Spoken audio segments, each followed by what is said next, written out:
নমস্কার বন্ধুরা, আমার একটা নতুন ব্লগে আপনাদের স্বাগত জানাই। দেখো বাইরে 42 ডিগ্রি টেম্পারেচার, তার মধ্যে আমি ভাইপোকে স্কুল থেকে নিয়ে চলে এলাম। তার মধ্যেই খেতে ইচ্ছা করলো আমার দইয়ের ঘোল।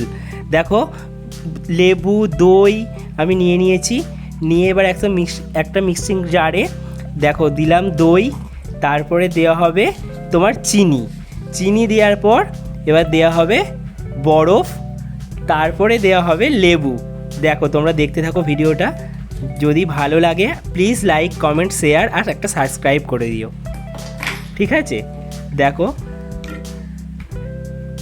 এই গরমে গন্ধরাজ লেবু দিয়ে দইয়ের ঘোল খেতে বন্ধুরা দারুণ লাগে।